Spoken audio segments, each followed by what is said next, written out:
पंच परमेष्टि भगवान की, आचार्य श्री गुरुवर कुंद कुंद महाराज की, आचार्य श्री गुरुवर विद्या सागर महाराज, परम पूज्य गुरुदेव निर्यापक श्रमण मुनि पुंगव श्री सुधा सागर जी महाराज की, समस्त मुनि संघ की। वस्तु धर्म और व्यक्ति धर्म, इस सबके संबंध में अपन समझ रहे हैं। आनंद व्यक्तिगत धर्म में है, लेकिन उस व्यक्तिगत धर्म को पाने के लिए हमें सबसे पहले वस्तु धर्म चाहिए। समय सार में उस व्यक्ति धर्म की चर्चा है जो हमें परमानंद देता है। जीव की चर्चा है, जीव के स्वभाव की चर्चा है, लेकिन इस स्वभाव तक हम कैसे पहुंचे, इसके लिए कार्तिक अनुप्रेक्षाकार ने बत्थु साहवो धम्मो, कुंदकुंज स्वामी ने कहीं बत्थु स्वभाव को नहीं लिया। कुंदकुंज स्वामी ने कहीं वस्तु के स्वभाव को चर्चा ही नहीं की। उन्होंने आत्म स्वभाव की चर्चा की, जीव स्वरूप की चर्चा की, लेकिन कार्तिक अनुप्रेक्षाकार बत्थु साहवो धम्मो की चर्चा करते हैं, क्योंकि वहां 12 भावना है।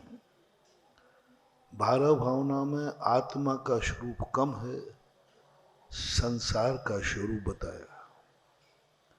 अनित्य भावना में संसार का स्वरूप है, असुचि भावना में संसार का स्वरूप है, आसन भावना में संसार का स्वरूप है, अन्यत्व भावना में संसार का स्वरूप है, लोक भावना में संसार का स्वरूप है, शंबर भावना में संसार का स्वरूप है। ये सारे संसार के, धर्म भावना में भी उन्होंने संसार के स्वरूप को ही रखा। मात्र 2 भावनाओं में आत्मा की चर्चा की, एकत्व भावना और बोधि दुर्लभ भावना। इन 2 भावनाओं में विशेष रूप से आत्मा को परिलक्षित किया। 10 भावनाओं में उन्होंने संसार का स्वरूप बताया, और जो व्यक्ति संसार का स्वरूप नहीं समझ सकता, वो तीर्थंकर भी क्यों ना हो, वे आत्मा के स्वभाव को नहीं जान सकते। इसलिए कार्तिक अनुप्रेक्षा ने आपको आत्मा के स्वभाव को धर्म के बाद चर्चा नहीं की। उन्होंने कहा बत्थु साहवो धम्मो। सबसे पहले पूज्यवर कार्तिक अनुप्रेक्षा ने इस शब्द का प्रयोग किया। जब इस तत्व के संबंध में सोचा, हम क्यों नहीं सफल हो रहे हैं अपनी जिंदगी में, हम क्यों विफल हो रहे हैं अपनी जिंदगी में।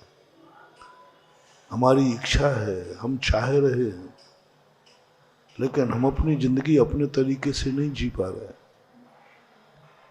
समय मैं हूं,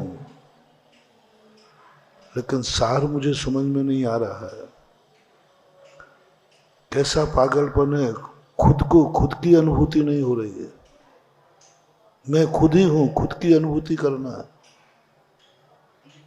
मैं स्वयं ज्ञान हूं, दुनिया को ज्ञान जान रहा है, स्वयं को नहीं जान पा रहा। मैं करता हूं, मैं भोगता हूं, लेकिन मैं कार्य में सफल नहीं हो पा रहा हूं। किताब मेरे सामने है, लाइट जल रही है, पढ़ने की इच्छा है, लेकिन पढ़ नहीं पा रहा।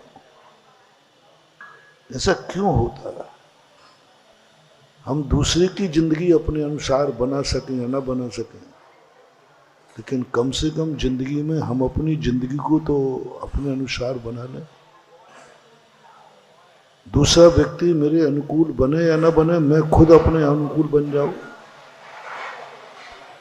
दूसरा व्यक्ति अपनी इच्छाएं पूरी, हमारी इच्छाएं पूरी करे या ना करे, लेकिन हम खुद अपनी इच्छा पूरी कर लो।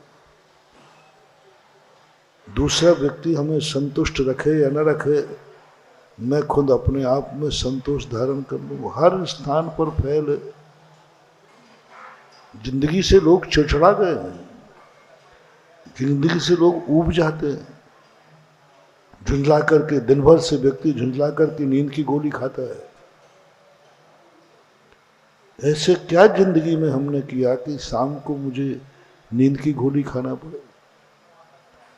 शाम को जब व्यक्ति लौटता है तो भरा हुआ लौटना चाहिए, खाली लौटता है, रोता हुआ लौटता है।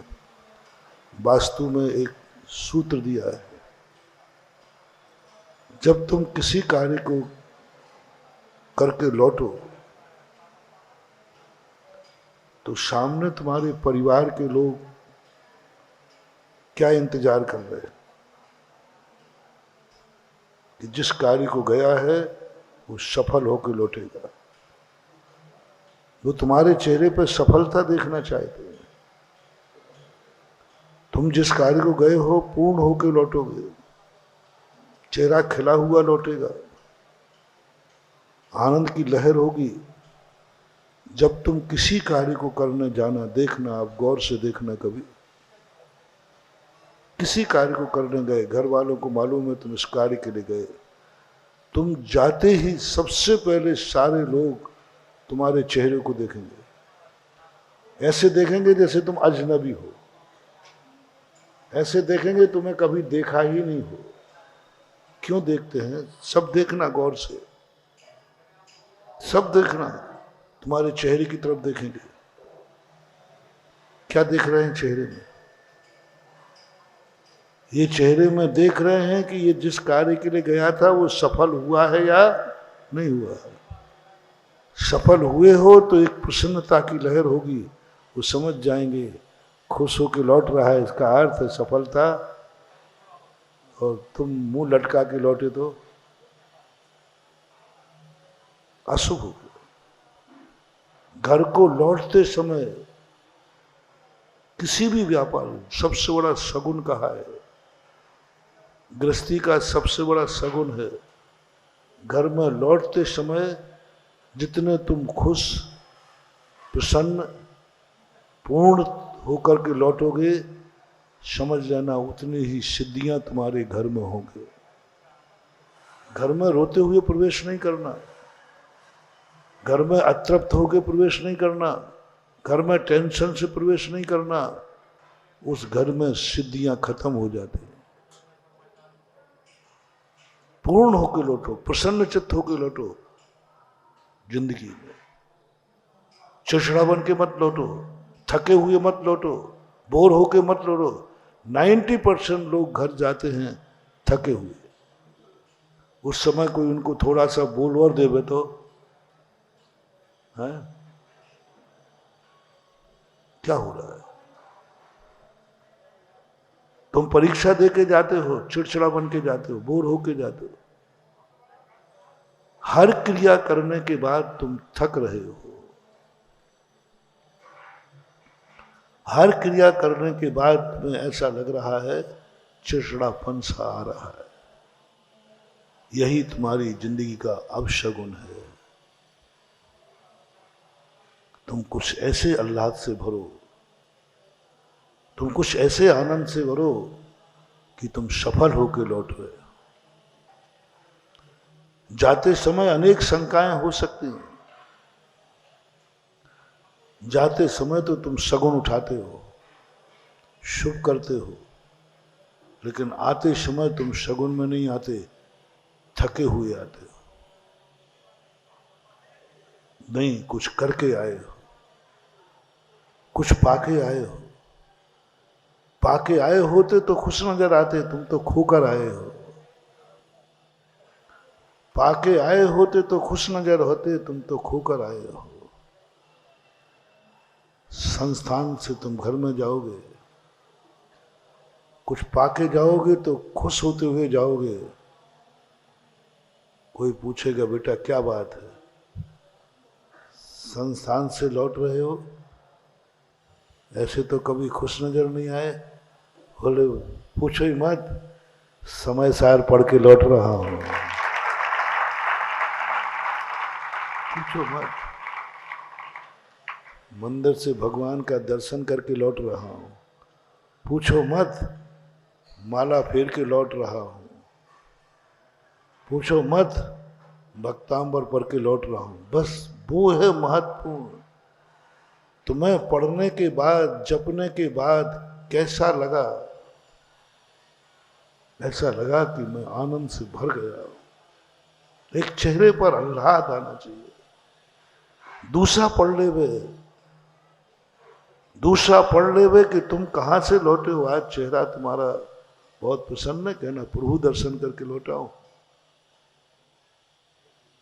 समय सार पढ़ के लौटा हूं, संस्थान से नहीं आया हूं,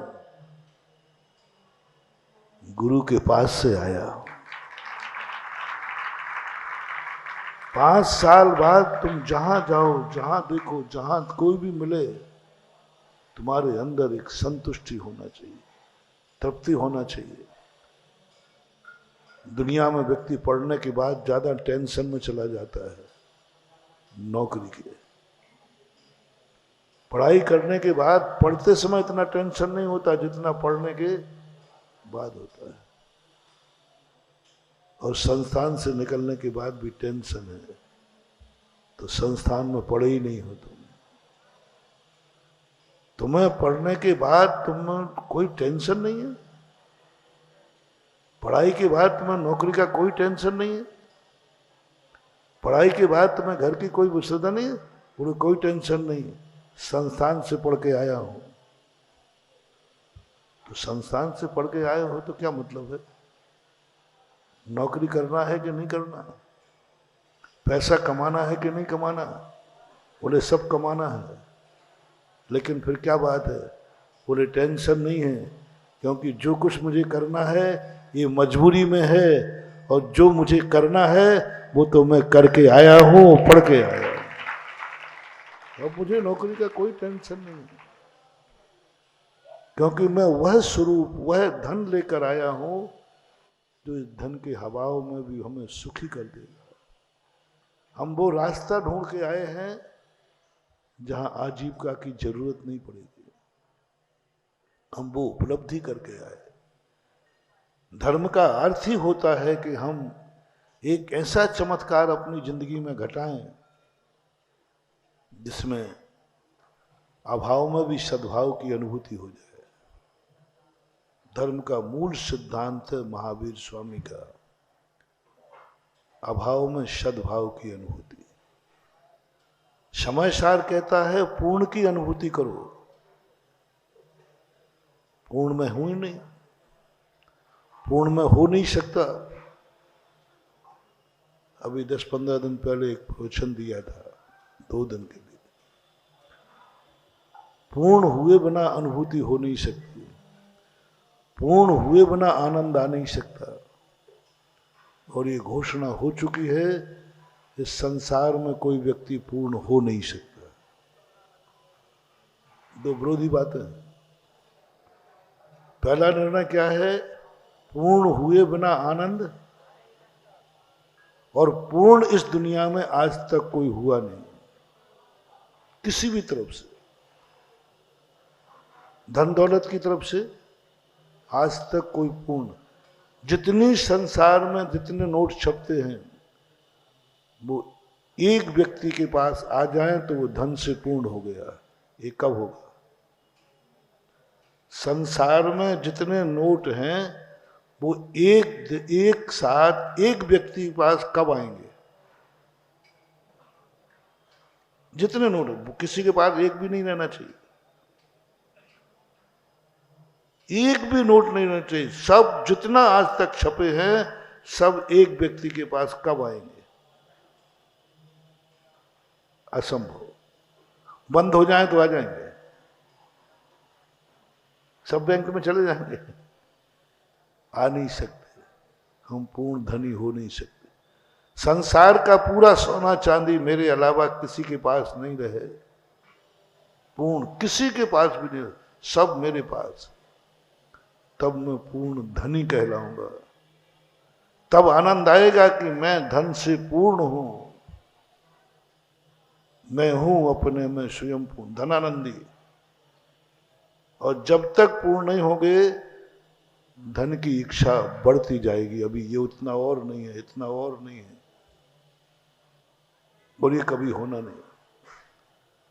हम मन से सोचना चाहते हैं मैं पूर्ण सोच लूं, कभी तुम पूर्ण नहीं सोच पाओगे। पहले तो ज्ञान से ले लो। क्या किसी का ज्ञान संसार अवस्था में पूर्ण को जान सकता है? नहीं जानता। और पूर्ण को जाने बिना अनंत सुख नहीं। मुझे अनंत सुख चाहिए, मुझे पूर्ण सुख चाहिए। और पूर्ण सुख जब है जब तुम्हारा ज्ञान संपूर्ण को जान लेगा, और हमारा ज्ञान संपूर्ण को जानता नहीं। मन हमें शांति जब मिलेगी, मन रिलैक्स जब होगा, जब मुझे जितना सोचना था मैंने सब सोच लिया, सब सोच लिया, अब कुछ नहीं सोचना। सोचने में नहीं आ रहा है इसलिए सोचना बंद कर दिया, कि सब कुछ सोच लिया इसलिए सोचना बंद कर दिया। अब सोचने में आ ही नहीं रहा है इसलिए महाराज मैंने सोचना बंद कर दिया। नहीं, मुझे जितना सोचना था मैंने सब सोच लिया इसलिए सोचना बंद कर दिया। विराम दो, पूर्ण विराम। ज्ञान नहीं जान पा रहा है इसलिए जानना बंद कर दिया। नहीं, पूर्ण विराम मैंने जान लिया, पूर्ण जान लिया, पूर्ण जान लिया। और ये भी आकाशवाणी हो गई, ये झूठ बोल रहा है, सावधान, मैंने पूर्ण जान लिया। आकाशवाणी कहती है झूठ बोल रहा है, झूठ बोल रहा है, समय सार कह रहा है, झूठ बोल रहा है। कोविद दक्षो साहु संपड़ी काले परोक्ष रूप मृणम पच्चख में विदिठम परोक्ष नान पूर्णम। संसार में रहने वाला आज तक पूर्ण नहीं जान पाया, मुझे कह रहा पूर्ण जान लिया। ज्ञानी कहता है अपसख्यम, परसख्यम, देवता सख्यम, हम तीनों की साक्षी पूर्वक कहते हैं मैंने पूर्ण जान लिया, मुझे पूर्णता का अनुभव हो रहा है। सत्य क्या है? आकाशवाणी। सत्य क्या है? जिनेन्द्र वाणी। सत्य क्या है? समयसार वाणी। सत्य क्या है? मुमुक्ष की घोषणा। मुझे पूर्ण का आनंद आ रहा है। और वो कहते हैं पूर्ण है ही नहीं तो पूर्ण का आनंद कैसे आएगा? विराम लगाओ। मैंने सब सोच लिया, कोई व्यक्ति सोच ही नहीं सकता सब। मुझे पूर्णता की अनुभूति हुई, मैंने पूर्ण विराम लगा दिया। मेरी आंखें पूर्ण देख सकती हैं, कभी नहीं देख पाएंगी। कितने प्रयास करना, आंखों से जो जो देखने लायक है वो सब आंखें देख लेंगी? नहीं, अधिकतम इतना देख लेंगी, अयोध्या के महल में बैठे हुए सूर्य के बिंब में आंखें देख लेंगी। इससे ज्यादा आंख देखती नहीं, सबसे अधिक आंख वो देखती। उससे आगे भी दुनिया में देखने लायक है कि नहीं है? आंख पूर्ण देखी नहीं, आंख संबंधी आनंद आएगा नहीं। और आनंद है जिस दिन तुम कह दोगे मैंने सब कुछ देख लिया, पूर्ण विराम। समाधि इसी का नाम, समय सार इसी का नाम, आत्मानुभूति इसी का नाम, शुद्ध उपयोग इसी का नाम। आत्मा में से जो अमृत का झरना झरना है वो पूर्ण विराम के बाद झरना है। पूर्ण विराम तुम्हें घोषणा करना पड़ेगी, मन से, वचन से, काय से, अंदर से करना है। मैंने पूर्ण देख लिया। आँख क्यों झुका ली तुमने? आँख क्यों झुका ली तुमने? आँख क्यों बंद कर ली तुमने? क्योंकि आँख थक चुकी थी। आँख झुका ली इसलिए कि आँखें बहुत थक चुकी थी।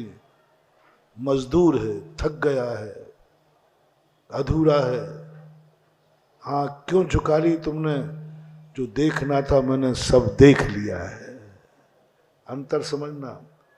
दो व्यक्ति आंखें बंद करता है, जिसकी आंख थक जाती है तो रिलैक्स, आंखों को शांत, और एक वो व्यक्ति आंख बंद कर लेता है जो कहता था जितना देखने लायक था मैंने सब देख लिया, कुछ बाकी नहीं बचा, अब क्या है, इसलिए मैंने आंख बंद कर ली। जिस दिन ये अनुभूति आ जाए कि मैंने जो देखना था सब देख लिया, आंख बंद कर ली, आंखों में समय सार आ गया, आंखों में समय सार का आनंद आ गया, और आंखों में से फूटेगा समय सार, ऐसा झरना झरेगा, समय सार झकझक करके दिखेगा, स्पष्ट दिखेगा, क्योंकि इसने आंख बंद कब की है? पूर्ण ब्रह्म, जो देखना था वो देख लिया। अब क्या देखूं, वही वही बार बार क्या देखूं? समय सार शुरू हो जाएगा, समय सार का आनंद आता है। हम आंख तो झुकाते हैं, लेकिन थकी हुई आंख झुकाते हैं। थक जाते हैं तो झुका लेते हैं, थक जाते हैं तो बंद कर लेते हैं। बंद तो हमेशा हुई, सोते समय थक जाते हैं, आंख बंद हो जाती है। मरे हैं तो हम थक करके मरे हैं। आंख को पूर्ण करके आंख झुकाना, साधु ज्ञानी आंख नासा दृष्टि इसलिए नहीं करता है कि अब देखने में नहीं आ रहा है। नासा दृष्टि का अर्थ है अब मुझे कोई आशा नहीं रही, जितना देखना था वो देख लिया। कभी एक मिनट को आंख को पूर्ण विराम लगाना आप लोग कभी अभ्यास के लिए, कभी 24 घंटे में एक बार, मैंने जो देखा है, देखना था सब तो देख लिया, सब तो देख लिया। किसको देख रहा हो? किसको देख रहा हो? मैंने सब देख लिया, जो देखना था वो देख लिया, अब क्या देखूं? बंद कर लो आंख। लेकिन फिर भी तुम्हें वही वही बार बार देखने का भाव क्यों आता है? कुछ पहली बार में कुछ देखा नहीं था। पूर्ण विराम, समय सार पाने के लिए आंख को पूर्ण कर दो, स्वल्प विराम नहीं। स्वल्प विराम लगाएगा 12 भावनाएं, पूर्ण विराम लगाएगा समय सार। समय सार एक ही बात पूछता है, क्या तुम पूर्ण हो? क्या तुम्हें पूर्ण की अनुभूति हो रही है? क्या घोषणा कर सकते हो कि अब मुझे कुछ भी नहीं देखना? इसी का नाम है समाधि, इसी का नाम है शुद्ध उपयोग, इसी का नाम है अतीन्द्रिय आनंद। पूर्णता के कारण आंख बंद हो जाए, पूर्णता के कारण। सुनना, कान बहरे हो गए इसलिए अब सुनना बंद कर दिया, कान थक गए इसलिए कानों को बंद कर लिया। नहीं, जो सुनने लायक था वो मैंने सब, कानों को पूर्ण विराम लगाओ। कानों में से समय सार का अमृत फूटेगा, कानों में से समय सार की आवाज आएगी, कानों में से समय सार की आवाज आएगी, बाहर से नहीं, कानों में से। कान की आवाज कान सुनेगा। बस पहले ये बताओ, कुछ सुनना बाकी तो नहीं रहा? यदि तुम कहो सुनना तो बहुत कुछ है लेकिन कान थक गए हैं, आनंद नहीं आएगा, आनंद नहीं आएगा। आएगा आनंद, कान की बात कान सुनेगा, कान में ही से आवाज आएगी, कान ही सुनेगा, वो शब्द नहीं होगा। गंध, कौन कहता है आत्मा में गंध नहीं है? पहले तो ये बताओ, कुछ सूंघना बाकी तो नहीं रहा? इंद्रिय निरोध, इंद्रिय निरोध का अर्थ है नहीं कि इनको पाबंद कर देना, इनको तृप्त कर देना। तो इंद्रिय निरोध की परिभाषा गलत समझते हैं। इंद्रियों को रोक देना, आंखों को बंद कर लेना, कानों में रुई लगा देना नहीं, इंद्रियों को तृप्त कर देना। नासिका इंद्री को तृप्त कर दो। और नासिका इंद्री ये कहे जितना सूंघने लायक था सुगंध दुर्गंध मैंने सब सूंघ लिया, मैं पूर्ण हूं। जैसी तुम्हारी आत्मा नासिका गंध लेने के लिए पूर्णता की अनुभूति करेगी, समय सार की गंध आना शुरू हो जाएगी। अभी तो हमें पता नहीं क्या क्या सूंघने के बाकी है। अभी तो कौन सा इत्र बाकी है, कौन सा पुष्प बाकी है, पता नहीं अभी कितनी इच्छाएं हैं। काश फलाना इत्र मिल जाए, फलाना फूल मिल जाए, अभी तो भटक रही है। वो तो नासिका की दो हालत कर दी तुमने, एक तो सूंघने को मिल नहीं रहा है और यह सूंघते सूंघते आत्मा नासिका थक चुकी है, जुकाम हो गया, ना करें क्या।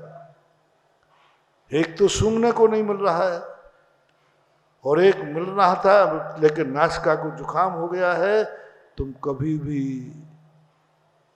कभी भी अपने आत्म स्वरूप को नहीं समझ पाओगे, क्योंकि तुम्हारी नासिका अभी पूर्णता। नासिका को तृप्त करो, तृप्त करो, करो तृप्त। और इधर ये भी घोषणा है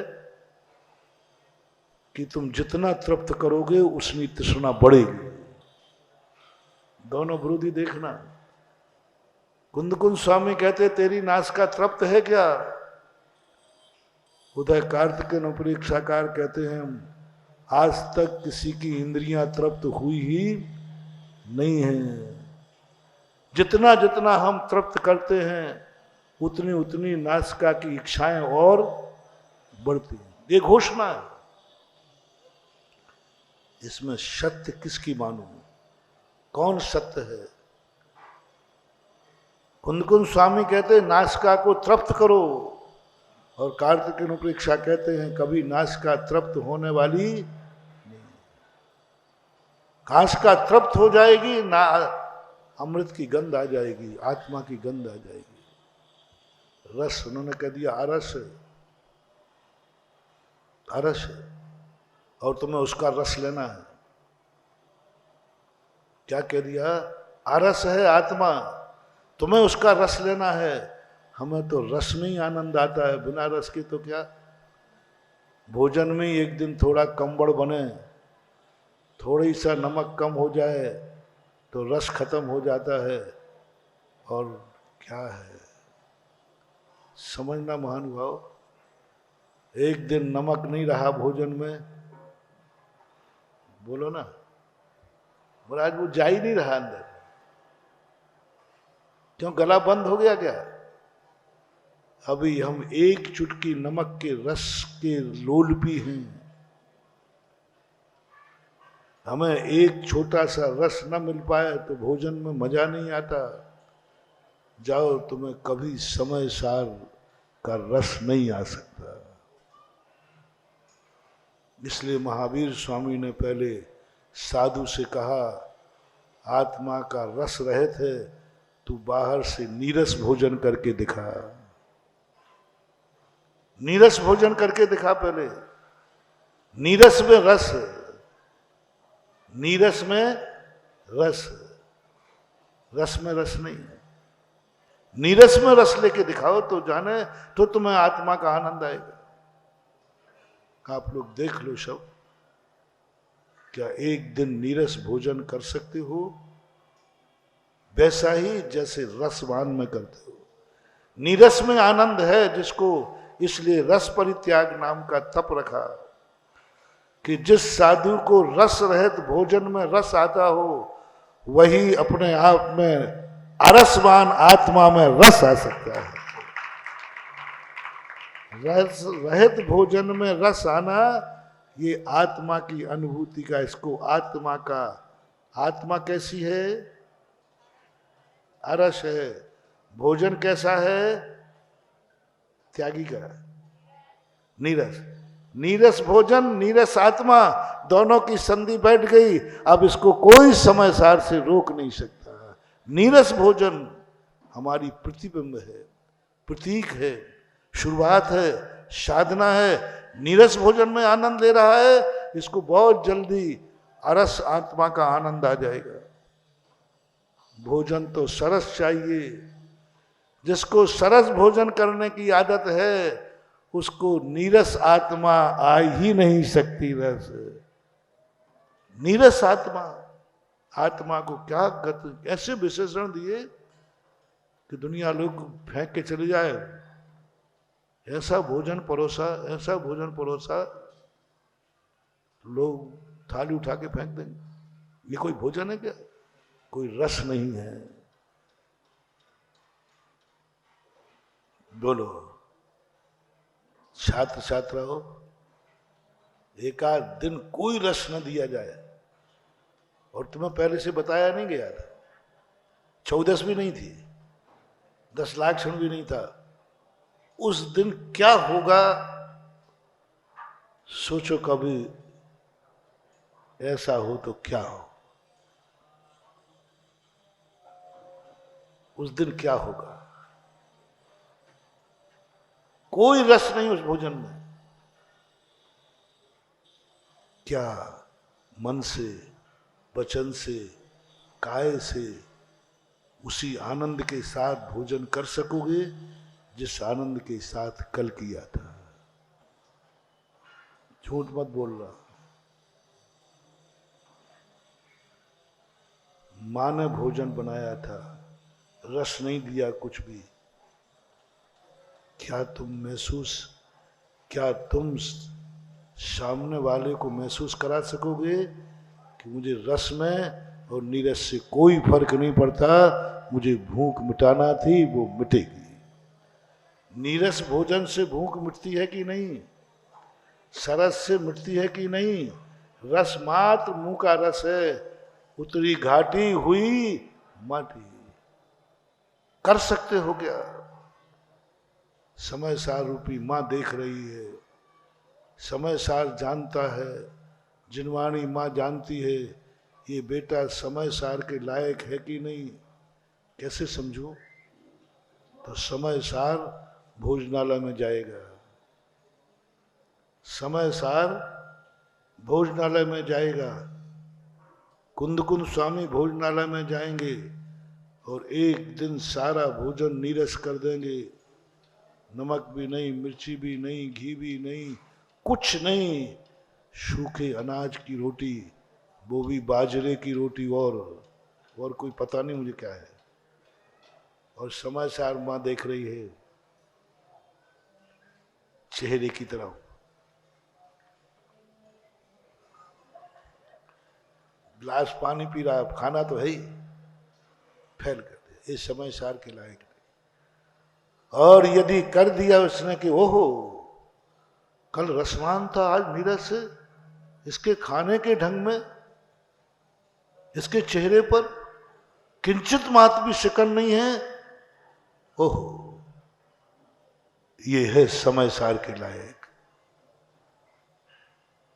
गोमटेश बाहुबली की मूर्ति बनी, बदले में सोना दिया गया। बहुत मार्मिक बात महानुभाव। हिलो डुलो मत, इधर उधर मत देखो, थोड़ा सीधे बैठो। बदले में सोना दिया गया। सोना लेके घर पहुंचा, बोले बेटा मजदूरी के बदले ये सोना?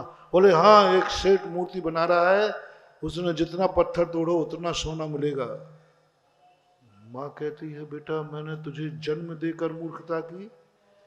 एक माँ का बेटा वो है जो माँ की इच्छा पूरी करने के लिए मजदूरी में सोना दे रहा है, और ये तू कपूत है कि एक मूर्ति बनाने में मजदूरी 100 रुपया है और सोना ले रहा है।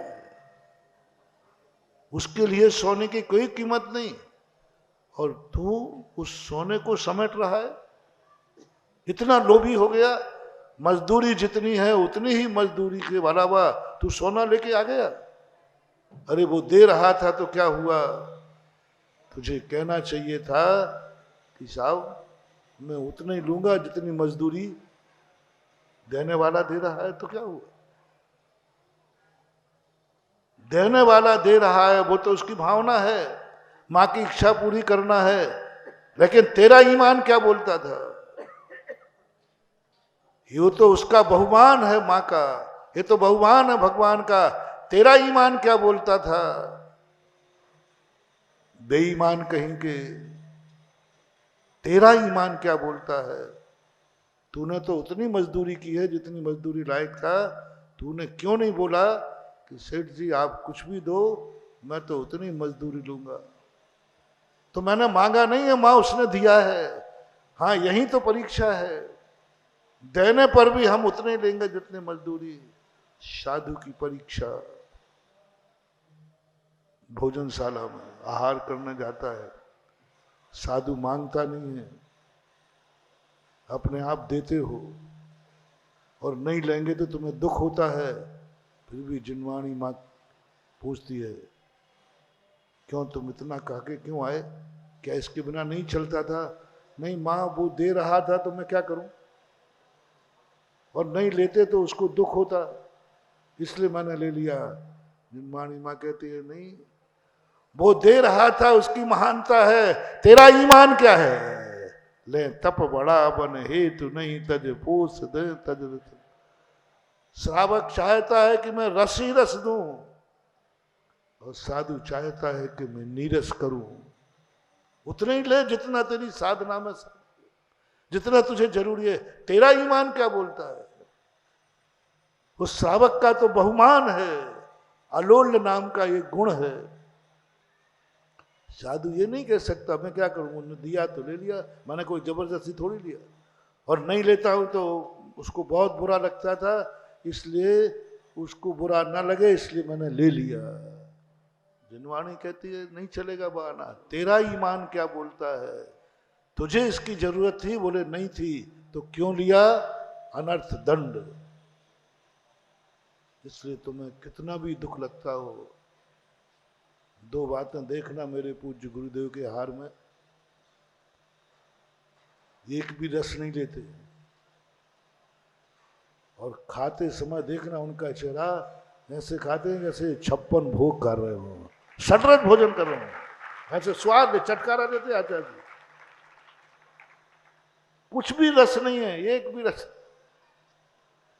ना हरी है, ना मिर्ची है, ना नींबू है, कुछ भी तो नहीं है।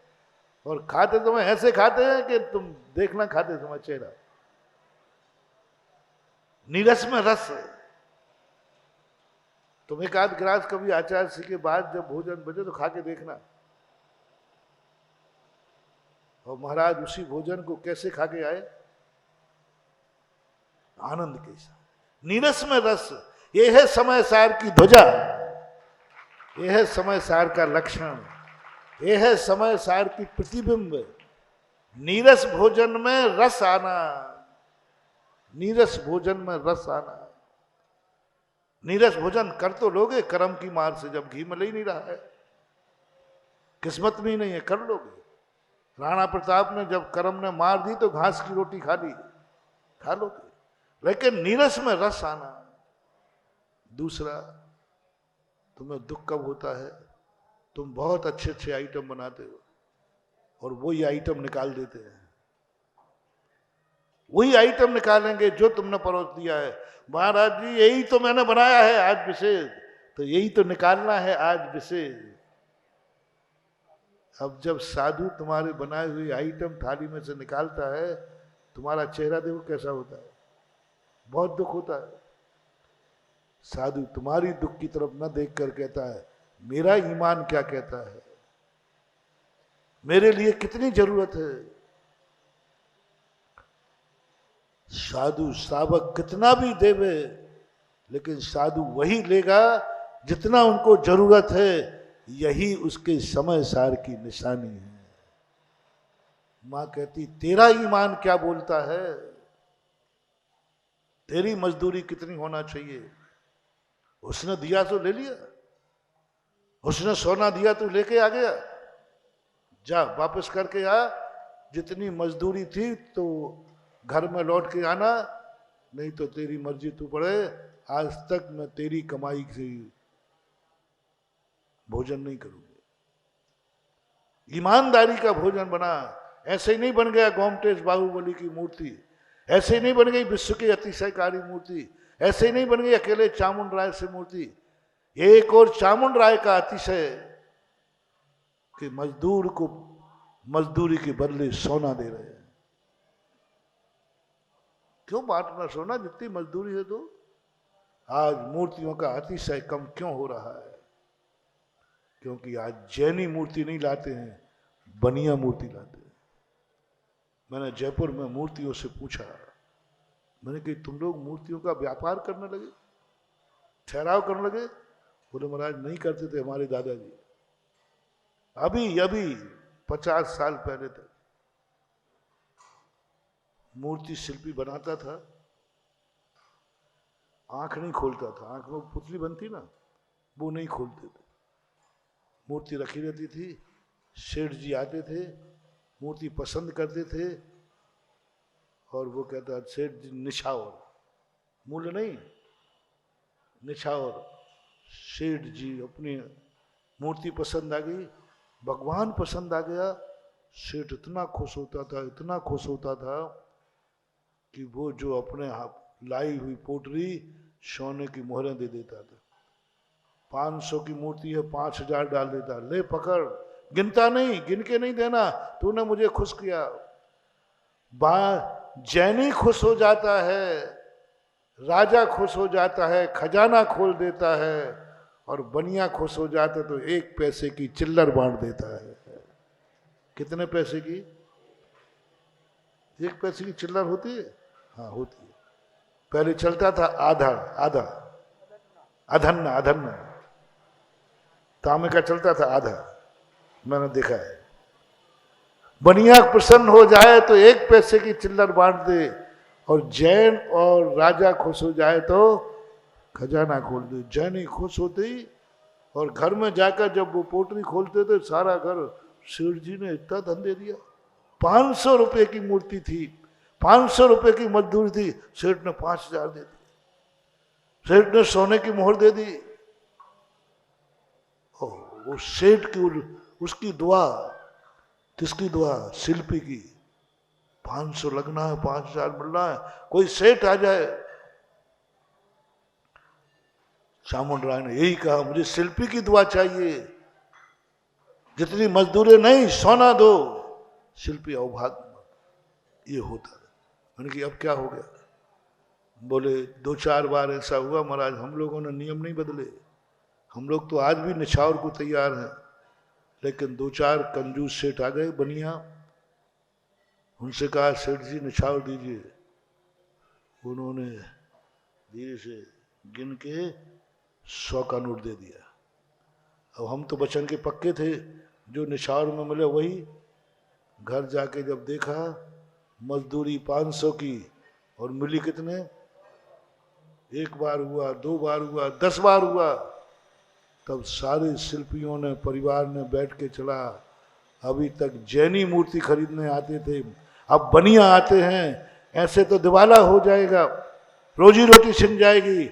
अब तो सीधा सा मांगना पड़ेगा, साहब 500 रुपए की मूर्ति 700 रुपया देना पड़ेगा। लोगों ने व्यापार करना शुरू कर दिया, निछावर देना बंद हो गया। आज मूर्तियों के अतिशय क्यों नहीं हो रहे? क्यों चमत्कार नहीं हो रहा है? आज गोमटेश बाहुबली का चमत्कार है कि उन्होंने कहा निछावर दे रहा हूं रे, मजदूरी नहीं दे रहा हूं, मजदूरों को मजदूरी नहीं दे रहा हूं, मजदूरों को निछावर दे रहा हूं। और निछावर की कोई कीमत, निछावर गिन के नहीं दी जाती, निछावर गिन के नहीं दी जाती, निछावर कंजूसी से नहीं दी जाती। निछावर जो होता है सब समर्पित कर दिया। निछावर कभी गिन के नहीं देना, निछावर कभी थोड़ा सा नहीं, जितना आ सके पूरा निछावर उसको बोलते हैं। और निछावर में अतिशय होता है, वो तो देगा, वो तो निछावर दे रहा है। और मूर्तियां आज बिकने लगी। गोमटेश बाहुबली की निछावर थी, मजदूरी नहीं थी, लेकिन कैसे मजदूर, निछावर ऐसी मिले कौन छोड़ता है? माँ को और खुश होना चाहिए, धन्य है उस माँ के, है ना। चामुंड राय की माँ के कारण से ये अतिशाकारी मूर्ति नहीं बनी, उसके पीछे एक माँ और है। अपन को क्या मालूम है? 3 माताएं हैं इसमें। एक माँ तो चामुंड राय की माँ है, जिसने इच्छा की थी कि मैं ऐसी अद्वितीय मूर्ति देखना चाहता हूं। एक माँ है वो शिल्पी की माँ, जिसने बेटे से कहा, बेटा वो निछावर दे रहा है, तेरा ईमान क्या है, तूने कितनी मजदूरी की है? बोले माँ मजदूरी तो उतनी की है 100 रुपए की, जो भी चलता हो उस समय, तो इससे ज्यादा क्यों लाया? निकल जा घर से, मैं तेरी कमाई का एक दाना भी नहीं खाऊंगा। पूरा सोना वापस करने गया। चामुंड राय कहते, भैया मैंने निछावर दी थी। बोले मेरी माँ ने कहा तेरा ईमान क्या है, तेरी मजदूरी क्या है, उतनी लेके आ। लेके पहुंचा। अब मजदूर की मां को शक हो गया कि इसका लोभ तो किस पे है? सोने पर। और मेरी फटकार के कारण, मेरे मोह के कारण से सोना वापस करने गया है, और ये अब चिड़चिड़ाएगा, ये किसी दिन चिड़चिड़ाएगा, क्योंकि इसको सोने का लोभ था और मैंने नहीं लेने दिया। ये मुझे बद्दुआ देगा, कहाँ की माँ के पीछे पड़ा, ये मुझे कोसेगा। क्या करूं कि बेटे को समझ में आया है या मेरे डर के कारण त्यागा है? माँ ने भोजन में नमक डालना बंद कर दिया, नमक डालना बंद कर दिया। प्रतिदिन बेटे को देखे, बेटे को चिड़चिड़ापन आ रहा है कि नहीं, बेटा झुंझला रहा है कि नहीं, खाते समय मुंह बना रहा है कि नहीं। वो तो इनसे खाया जा रहा है, वो खा के चला गया। पूरी मूर्ति बनने के बाद जब रिलैक्स एकदम, बोल माँ आज नमक क्यों नहीं डाला, माँ आज नमक क्यों नहीं डाला, आज बिना नमक भूल गई माँ।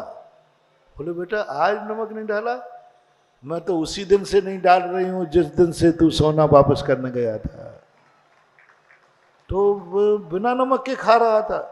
और तुझे मालूम है माँ, मैं बिना नमक के मेरे गले में उतरते ही नहीं, बिना नमक के मैं खा ही नहीं सकता, और मैं इतना खा गया। बोले बेटा बस मैं समझ गया, नमक से ज्यादा रस तुझे मूर्ति बनाने में आ गया। 2 में से एक रस आ सकता है। मैं यही देख रहा था, मेरे बेटे को धन में रस आ रहा है, मेरे बेटे को नमक में रस आ रहा है, कि मेरे बेटे को मूर्ति बनाने में रस आता है। एक को एक ही रस आएगा, और तूने दिखा दिया कि मुझे नमक का रस नहीं, नमक में नहीं होते हुए भी रस आ रहा है। तब कहीं गोमटेश बाहुबली की मूर्ति बनी, जिसमें बिना नमक के भी रस खा गए। समय सार पढ़ने के लिए, समय सार गोमटेश बाहुबली की मूर्ति से भी बहुत ऊंचा है, बहुत बड़ा है, अद्वितीय है, बेजोड़ है। ये तो 8वां आश्चर्य है, समय सार तो पहला आश्चर्य है। गोमटेश बाहुबली विश्व के 8वें आश्चर्य में आते हैं, समय सार तो वो रस कब आएगा? क्या रसना इंद्री से पूछो, क्या पूर्ण है, क्या तृप्त है, क्या नीरस भोजन करने पर रस का आनंद आएगा? नीरस में रस, मैंने पहले ही कहा, अभाव में सद्भाव की अनुभूति, अभाव में सद्भाव की अनुभूति, नीरस में रस। और ये अभ्यास जिनवाणी मां ने जैन साधु को रस परित्याग करा के कराया। जैन साधु को रस नहीं मिलते हैं इसलिए नहीं खाता है। बताओ रे जैनियों, जैनियों के, जैन गुरुओं के भक्त गरीब हैं बेचारे, उनके रस होते ही नहीं, तो क्या देवे? अरे जैनियों के यहां जो रस है, रस है। साधु को रस पचता नहीं है इसलिए नहीं खाता होगा। नहीं, जिनवाणी कहती तू खा सकता है, तू पचा सकता है, सामने वाला देता है, दे सकता है, लेकिन मैं देखना चाहती हूं तुझे नीरस में रस आ रहा है कि नहीं, और नीरस में रस आ रहा है तो आत्मा कैसी है? अरस। भोजन कैसा है? नीरस। दोनों को एक साथ रखना। नीरस में रस है तो आत्मा भी अरस में होकर के भी रस आ जाए, उसको कहते हैं मुमुक्षु। अरस होकर रस आ जाए। अब अरस में रस कब आएगा? जब रसना इंद्री को पूर्णता की अनुभूति आएगी। बोले जितने रस थे मैं सब चख चुकी हूं, अब मैं पूर्ण हूं, मैं तृप्त हूं। किस दिन आनंद आएगा? अभी चलना बाकी है। जिस दिन पैर थक कर नहीं, पैर रुक जाते हैं थक करके, पैर नहीं उठते हैं क्योंकि थक चुके हैं। एक दिन पैर रुक जाए, एक दिन पैर रुक जाए बाहुबली जैसे। बोले क्यों रुक गए? बोले जितना चलना था मैं सब चल चुका हूं, अब कहां चलूं? सब जगह चल चुका हूं। साधु जब प्रतिमा युग में बैठता है, बाहुबली जब ध्यान में बैठते हैं, एक ही बात, कहां चलूं?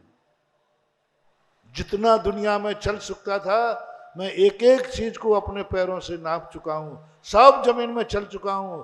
अब मुझे पैर थके नहीं हैं, मेरे पैर पूर्ण विराम ले रहे हैं, अब चलने को कुछ बचा ही नहीं है। इसलिए भगवान पलोथी लगा लिए, भगवान पलोथी लगा के बैठे, साधु पलोथी लगा के बैठे,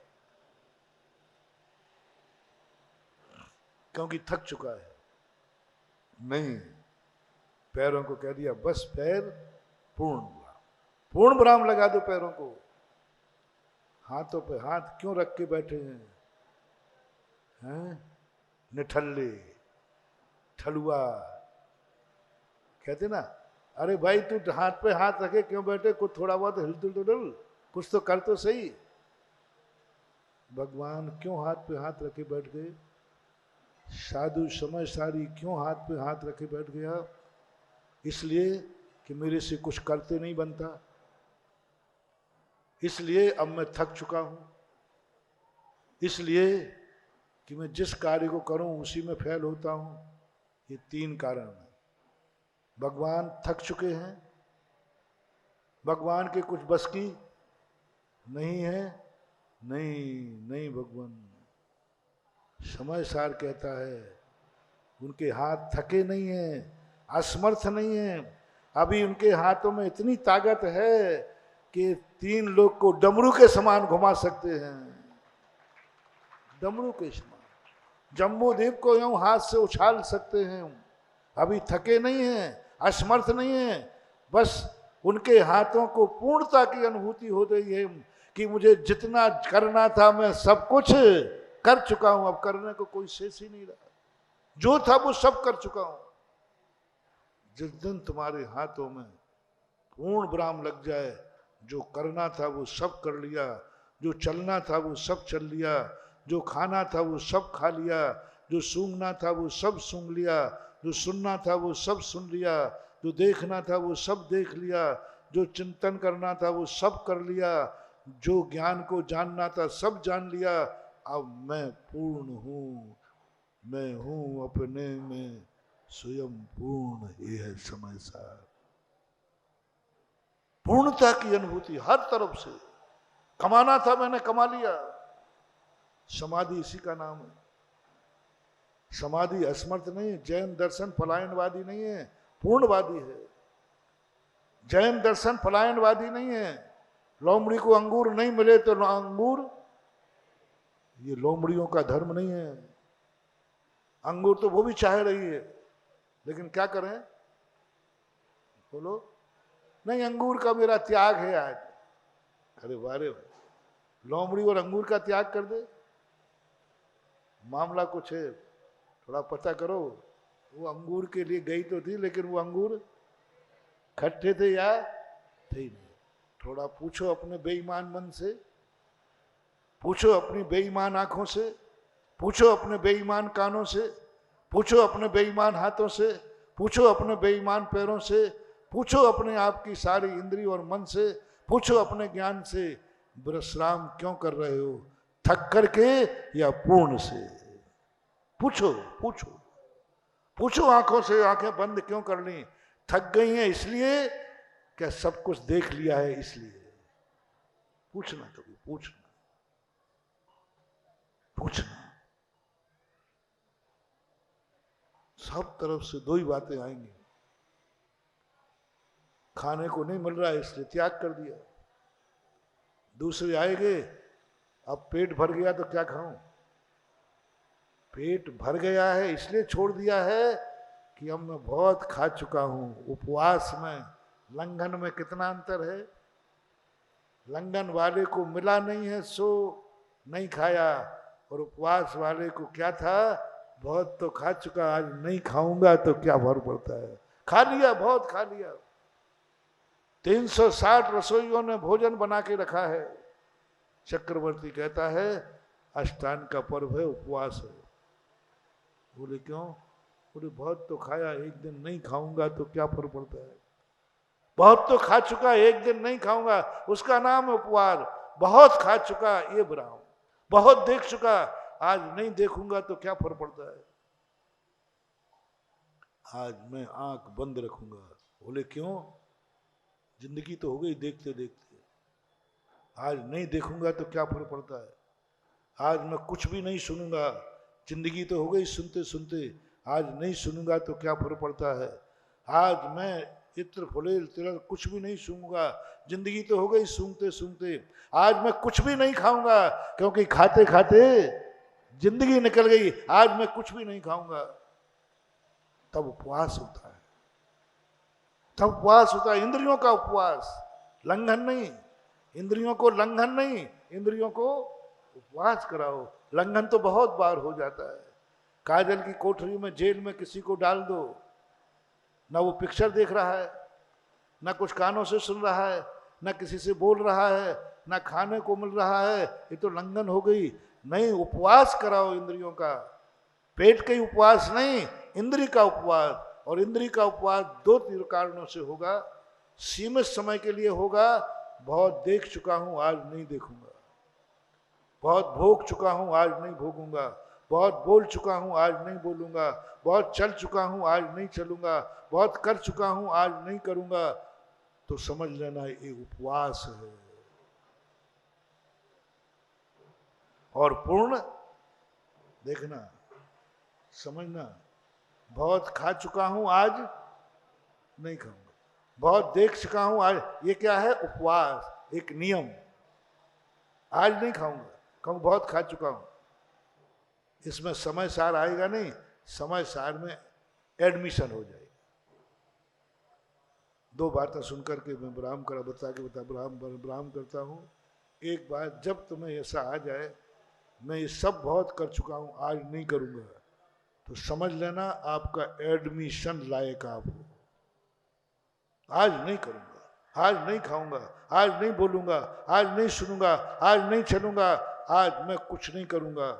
उपवास, आंखों का उपवास, कानों का उपवास, नाक का उपवास, रसना का उपवास, पैरों का उपवास, हाथों का उपवास, सबका।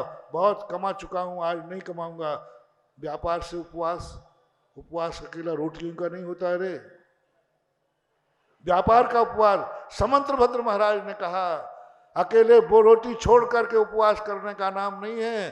दांतों का उपवास मंजन नहीं करूंगा, शरीर का उपवास स्नान नहीं करूंगा, व्यापार का उपवास आरंभ नहीं करूंगा, ना रोटी बनाऊंगा, ना कमाऊंगा, ना खाऊंगा, सबका उपवास। अब तुम हाथ रोटी छोड़ करके और रोटी के अलावा सब करते हो आप। आनंद 14 या कोई 14 का उपवास करो ना, पर रोटी नहीं खाएंगे, बाकी टीवी देख के गुजारोगे उपवास है। अब निकल ही नहीं रहा, गप्पे करते निकालोगे, आओ भाई करो आज मेरा उपवास है, समय नहीं कट रहा है। बातें करते गुजारोगे उपवास, गाना सुनते हुए गुजारोगे उपवास। नहीं, समंत्रभद्र महाराज कहते हैं उपवास रोटी का ही त्याग नहीं, सबका त्याग। जो जो तुमने आज तक किया है वो सबका उपवास। सोचने का उपवास, आज मैं कुछ भी नहीं सोचूंगा, मां चिंता है, सोचने का उपवास। आज मैं कुछ भी नहीं जानूंगा, मैं अपनी आत्मा में रहूंगा, पर पदार्थ की तरफ ज्ञान नहीं रहे, ज्ञान का उपवास। आज मैं अपने ज्ञान से कोई पर पदार्थ नहीं जानूंगा, आज ज्ञान अपने घर में रहेगा, आज ज्ञान अपने आप को जानेगा, आज ज्ञान अपने आप में स्थिर होगा, आज ज्ञान कुछ भी नहीं जानेगा। ज्ञान का उपवास, मन का उपवास। आज आंखों से कुछ नहीं देखूंगा, बंद करता हूं आंख, आज नहीं देखूंगा। आज व्यापार नहीं करूंगा, व्यापार का उपवास। आज परिवार से नहीं मिलूंगा, परिवार का उपवास। आज रिश्तेदारों से नहीं मिलूंगा, रिश्तेदार का उपवास। आज कोई दोस्त यार आएगा, मैं उससे नहीं पहचानूंगा, दोस्तों का उपवास। एक उपवास के साथ इतने उपवास हैं, तब कहीं वो उपवास माना जाता है। मंजन का उपवास, दांतों का उपवास, नष्ट उसमें आता ना, मंजन आदि नहीं करेंगे, दांतों का उपवास। कुल्ला का उपवास, आज मुंह में कुल्ला नहीं करूंगा, आज मैं स्नान नहीं करूं, स्नान का उपवास। और तो और ऐसे एकांत में जाके बैठता है, आज कपड़ों का उपवास। सेठ सुदर्शन घनघोर जंगल में जहां कोई नहीं जा सकता, आज मैंने बहुत कपड़े पहन लिए, आज मैं ऐसे स्थान पर पहुंचूंगा जहां कपड़े की जरूरत नहीं हो, कपड़ों का उपवास। सोने चांदी का उपवास, आज मैं कोई आभूषण नहीं पहनूंगा। जितना कर सको, जितना कर सको, कुल मिलाकर यहां तक कि आज आज आज मंदिर का भी उपवास, पूजन का उपवास, अभिषेक का उपवास, और धन है आहार देने का उपवास। बहुत दे लिया आहार, आज आहार नहीं दूंगा, आहार देने का उपवास। जब स्नान नहीं किया तो अभिषेक का भी, आज बहुत अभिषेक कर लिया, आज अभिषेक का उपवास। क्या गजब की चीज है, कैसे मिलता है समय सार। अभिषेक का उपवास करा दिया। मंदिर नहीं भेजते थे, नसिया भेजते थे, नसियाएं बनती थी, नसियाएं बनती है ना, ये नसियाएं और कुछ नहीं थी बंधु, प्रोस दो उपवास ग्रह थे। समाज के लोग सब प्रकार से निवृत्त होकर, नसिया में कमरा नहीं होता था, बरामदा होता था, चारों तरफ बरामदे होते थे, उस बरामदे में 24 घंटे रहता था। ना अभिषेक है, ना पूजन है, ना हार दान है, ना कोई शास्त्र का स्वाध्याय है, सबका उपवास, स्वाध्याय का उपवास, सब तरफ से उपवास हो जाता है, तब ये उपवास कहलाता है। इतने करने से क्या होगा? समय सार में एडमिशन मिलेगा। अभी ध्यान रखना, अभी क्या मिला तुम्हें? एडमिशन मिल गया। अब समय सार की पढ़ाई चालू करें, समय सार को हम प्राप्त करने की आनंद है, तो फिर कहेंगे आज अभी तक किया, आज नहीं करूंगा, नहीं नहीं, अब भाव रहो, अभी तक किया, आज के बाद नहीं करूंगा, पूर्ण ब्रह्म। अभी तक खाया, अब नहीं खाऊंगा, अभी तक देखा, अब नहीं देखूंगा, सब देख लिया, अब नहीं देखूंगा, अभी तक नहीं। अभी तक तो किसमें लगाया था? इतना देख लिया, आज नहीं देखूंगा, नहीं नहीं, सब देख लिया, बोलो, सब देख लिया, अब क्या देखूं? सब खा लिया, अब क्या खाऊं? सब पी लिया, अब क्या पीऊं? सब कमा लिया, अब क्या कमाऊं? सब बस सब कर दिया, आगे पूर्ण ब्रह्म। और जैसे तुमने पूर्ण ब्रह्म बनाया, समय सार का अमृत का झरना फूट पड़ेगा, बस पूर्ण ब्रह्म। और उसकी शुरुआत कराओ उपवास से। पहले एडमिशन तो लो, अभी तो एडमिशन ही नहीं ले रहे, अभी तो एडमिशन ही नहीं हुआ आपका। अभी तो संस्थान का एडमिशन था, तो संस्थान के मारे हुए आए हो। अब क्या करें, वहां नियम बना दिया तुम्हें सबको जाना है। यदि किमिक्षक कर देते तो? झूठ बोले कौआ काटे। यदि किमिक्षक कर देते, ऐक्षक है, जिसको जाना हो तो जाओ, पढ़ना हो तो पढ़ो, कोई जरूरी नहीं। हम फूल पट्टी खोल नहीं रहे तुम्हारी, अपनी अपनी छाती पे हाथ रख के पूछ लो कि यदि किमिक्षक कर दिया जाता कि तुम्हारी इच्छा है तो पढ़ो, नहीं पढ़ो तो नहीं पढ़ो, तो क्या होता आप खुद सोच लो। अभी तो संस्थान के मारे हो, कानून के मारे हो, नियम का मारे हो, टेक टू ऑर्डर, आदेश से तुम्हें जाना है, तुम्हें पढ़ना है, इसलिए पढ़ रहे हो। अभी मैं बैठे हूं तो शांत बैठे हो, यदि मैं कह दूं जिसको सोना हो सो जाए, एक आध तो अभी वैसे ही सो रहा होगा, तो क्या होगा कल्पना करो। अभी हम कानून से, डर से, हम धर्म कर रहे हैं नरक के डर से, यदि नहीं किया तो नरगति में जाऊंगा, हर चलो कर लो भैया, ध्यान रखना तू मंदिर नहीं गया तो दुर्गति में पड़ेगा। नहीं महाराज जा रहा हूं, जा रहा हूं। किसके डर से आ गए? दुर्गति के डर से। मैंने अभी तो धमकी कम नहीं दी, आतंकवादी भी डरा देता है, देख ले इतना ला रहा है कि नहीं, बंदूक है, हमने भी कर दिया, देख ले दान दे रहा है कि नहीं, तो नरकों में पड़ेगा, नरकों में। अब महाराज जी ला रहा हूं, ला। डर से, कभी नरकों के डर से, कभी दुखों से डर से, भय हो करके हमने जो कुछ किया आत्म स्वभाव मान के नहीं किया, स्वभाव मान के। और जिस दिन तुम्हारा स्वभाव पूर्णता का, आप लोगों को उपसंहार, होमवर्क, मोटिवेशन, सूत्र, मंत्र, उपवास से शुरू करो। जो कुछ आज तक किया है उसको एक दिन के लिए, आज तक किया है आज नहीं करूंगा तो क्या फर्क पड़ता है। प्रतिदिन दुकान खोली, हफ्ते में एक दिन नहीं खोलूंगा तो ये हफ्ते की छुट्टी क्या है, एक दिन नहीं खोलूंगा, आज अष्टमी है, मन कहेगा देख अष्टमी है, कमाई क्यों, बोले आज तक कमाया, एक दिन नहीं कमाऊंगा तो एक दिन उपवास करो। आज 7 दिन खाया, एक दिन नहीं खाऊंगा तो, प्रतिदिन मैंने रस खाए, आज रस नहीं खाऊंगा तो, सब चीज में। और आज एक दिन का नहीं बनेगा, आप थोड़ा समझो। चलो एक टाइम, जिंदगी भर खाया, एक टाइम नहीं खाऊंगा, जिंदगी भर कमाया, 12 बजे तक दुकान नहीं खोलूंगा। और आज ये भी थोड़ा ज्यादा हो रहा है। अब समझो हम पढ़ते लिखते हैं, रात में प्यास, शाम को भूख लग जाती है, दोपहर में भी महाराज थोड़ा इंतजाम हो जाए। हो समय सार कह रहा है कि 2 में से 1 टाइम कर, और पट्टा कह रहा है 2 के। झूठ मत बोलना बाबू। समय सार क्या कह रहा है? 2 में से, और मन क्या कह रहा है? बीच में कुछ और मिल जाए तो अच्छा रहेगा। क्या कह रहा है?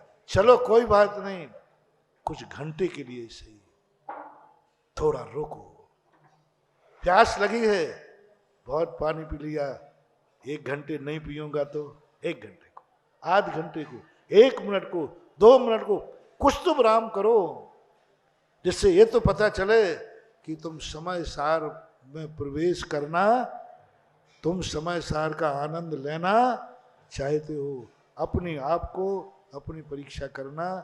आज बहुत बड़ी बात महानुभाव कही, आनंद ही आनंद है। बस उधर पूर्ण विराम लगाओ, इधर समय सार तुम्हें आरस, अरूपम, अगंधम, अवक्तव्यम, अशब्द रूप, अरस मरूपम गंधम, अब्बत्तम छेदना गुणम सद्दम, जान अलिग गणम, जीव मन दिठ संठानम। लेकिन अंदर की बात बाहर दिखना चाहिए। कहते हैं ना, अंदर की सीरत सूरत में दिखती है, अंदर का रस भोजन में दिखता है। यदि नीरस भोजन में रस आ जाए तो तुम नीरस आत्मा में भी रस ले लोगे। महावीर भगवान।